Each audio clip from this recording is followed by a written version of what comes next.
रात का टाइम था। करीब 12 बज रहे थे। हवा बिल्कुल खामोश थी और पुरानी हवेली के अंदर सिर्फ एक चीज सुनाई दे रही थी। टिक टिक टिक, क्लॉक की आवाज। आसिया अपने बेड पर लेट गई थी, लेकिन उसे नींद नहीं आ रही थी। उसे लग रहा था जैसे कोई उसे देख रहा हो। अचानक क्रिक, दरवाजा हल्का सा खुला। आसिया सीढ़ी होकर बैठ गई। अम्मी, उसने धीमी आवाज में पुकारा। कोई जवाब नहीं। वो धीरे धीरे उठकर दरवाजे की तरफ बढ़ी। दरवाजा खोला और बाहर देखा। अंधेरा, बस लंबी सुनसान गैलरी। उसने सोचा शायद हवा की वजह से दरवाजा खुला होगा, लेकिन तभी उसे गैलरी के एंड पर कुछ नजर आया। एक साया, बिल्कुल सीधा खड़ा, बिना हिले। आसिया का दिल तेज धड़कने लगा। कौन है? उसने फिर पूछा। इस दफा जवाब आया, लेकिन आवाज उसकी अपनी थी।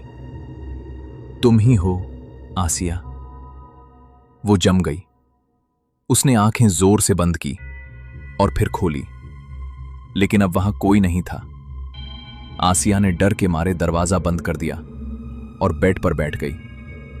उसने अपने आप को समझाया, यह सब वहम है, कुछ नहीं है।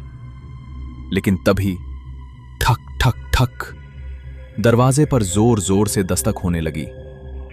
इस बार आवाज तेज थी, जैसे कोई गुस्सा हो। आसिया, दरवाजा खोलो। वो आवाज फिर से उसकी अपनी थी। उसकी सांसें रुक सी गईं। मैं यहां हूं, तो बाहर कौन है? दस्तक और तेज हो गई। ठक ठक ठक। आसिया, मुझे अंदर आने दो। उसके हाथ कांप रहे थे, लेकिन पता नहीं क्यों वो धीरे धीरे दरवाजे की तरफ चलने लगी, जैसे कोई उसे मजबूर कर रहा हो।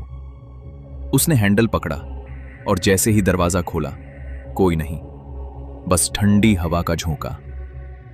आसिया ने हल्की सी राहत की सांस ली, लेकिन तभी उसे पीछे से आवाज आई, तुमने दर कर दी। वो धीरे धीरे मुड़ी और उसने देखा उसके बेड पर कोई बैठा था, और वो आसिया खुद थी। सेम चेहरा, सेम कपड़े, लेकिन आंखें बिल्कुल सियाह। आसिया, वो चीज मुस्कुराई। अब मेरी बारी है। रूम की लाइट अचानक बंद हो गई, और जब लाइट वापस आई, रूम बिल्कुल खाली था। ना आसिया, ना कोई और। सिर्फ वॉल पर एक लाइन लिखी थी, एक रूह, एक जिस्म और एक दरवाजा। और उस रात के बाद उस हवेली का वो कमरा कभी नहीं खुला। और लोग कहते हैं, अगर रात के 12 बजे उस दरवाजे पर नॉक सुनाई दे, तो कभी जवाब मत देना, क्योंकि शायद वो तुम हो, या फिर तुम बनने वाली कोई और चीज।